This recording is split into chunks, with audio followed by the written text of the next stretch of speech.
Studio, I've got an extremely simple project. It's just one source file. Everything that you see on the screen is the complete code that I've got written. So let's go ahead and create a pointer. We're going to create the purest of pointers because it's going to be something called a void pointer. Void basically means that it's complete, that we do not care right now in our source code what type this actual data is, because we just want to really hold an address.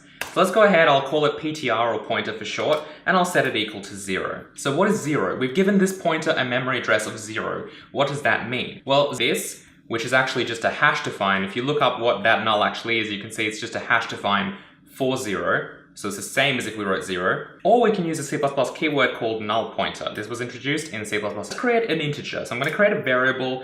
I'm going to call it var, and I'm going to set it equal to 8. It's going to be an integer. Now this is just a normal integer. But of course, every variable we create has a memory address because we need a place to store that variable. So what if I want to find out what the memory address of that variable is? So where are you in memory? I can do that by using the ampersand operator. So if I use an ampersand in front of an existing variable like this, we're essentially asking this variable, hey, what is your memory address? And then of course we're taking the memory address of that variable, and in this case assigning it to a new variable called point. Breakpoint on this line of code and hit F5 to run and debug my application. So right now, if I take a look at what we've got a variable. You can see if I hover my mouse over it, it has the value of 8. And if I hover my mouse over pointer, it has a slightly different value, which is presented to us in hexadecimal format, but it is, as you can see, still just a number. It's an integer. So what that pointer variable is holding now is the memory address of that var variable. And that's all it is. That number that you see there, A0FB64, that is where in memory we are storing our integer variable. And in fact, what I can do is I can grab this, I can copy it, I can hit debug, Windows, memory 1. So what this view is showing now is all of the memory inside our application. I'm going to paste in that value. I'm just going to get rid of that pointer at the beginning there. And then I'm going to hit enter. And check this out. We are taken to this memory address.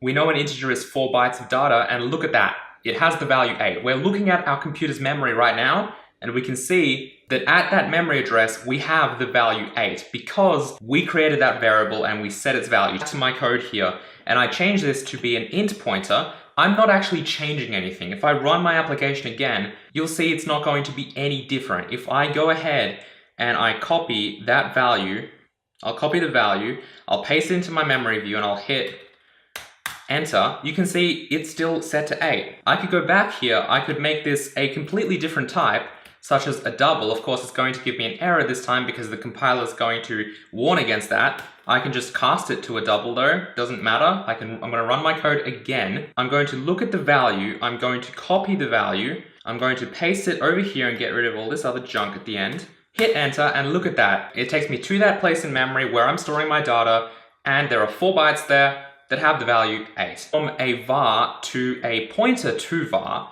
but how do I come back to that var? Well, you can do that by sticking an asterisk out the front of your pointer. So in other words, if I write this, I'm actually dereferencing that pointer, which means that I'm now accessing. So I could, for example, write the value 10 in here. However, if I try and do that, you'll see that I'm actually getting an error. Why? Because we've said that this pointer is a void pointer, which means that the value of var, which as you can note is my original variable, you'll see that the value that I get is 10. Okay, so we've successfully changed it from 8 to 10.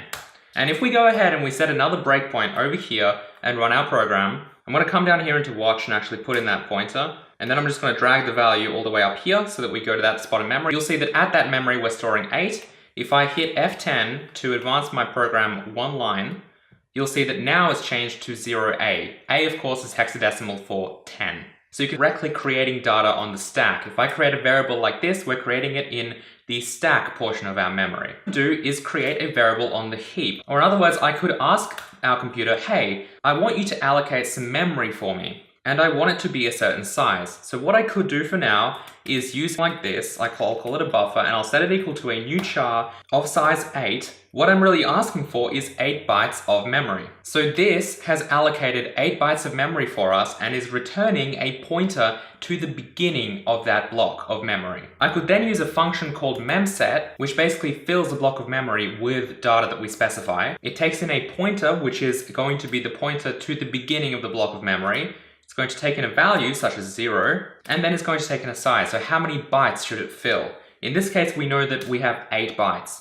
Let's run this program. I'm going to take this. Now you'll see that this has the memory address over here. Now you already know how memory addresses work and all that, so I'm just going to type the actual variable name buffer up here and hit enter. And you'll see that, look at this, we've got 8 bytes of memory in a row, of course, that are all set to 0 because that's what we've done with our memset. In this case, because we use the new keyword and this data is actually heap allocated, we should also delete the data when we're done with it. And we can do that just by typing in delete. We know it's an array. We use the array operator to allocate it, so we should use the delete keyword with the array operator and then delete that buffer if we were being super nice. However, our program does finish here. Anyway, the point of this example was just, again, to reiterate that this is a pointer. We've said here that we want to allocate 8 chars. A char is 1 byte, so thus we've allocated 8 bytes, and we're storing a pointer to the beginning of that. So in this example with my buffer, I could create a double pointer, right? This means it's a pointer to a pointer. I'm going to call it PTR, and I'm going to set it equal to the memory address of buffer.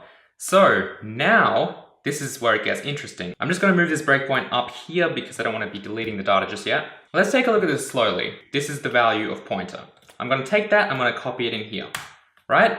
Now you can see that over here we've got B8, F1, 02, and 00.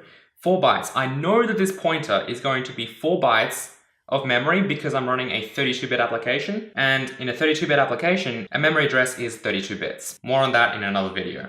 Now, because of the endianness of this computer, it's actually in reverse order. So if I paste this in here, we actually have to rearrange it so that it says 00, 02, F1, and then B8 at the end, like that. If I hit enter, look at that, I'm taken to the memory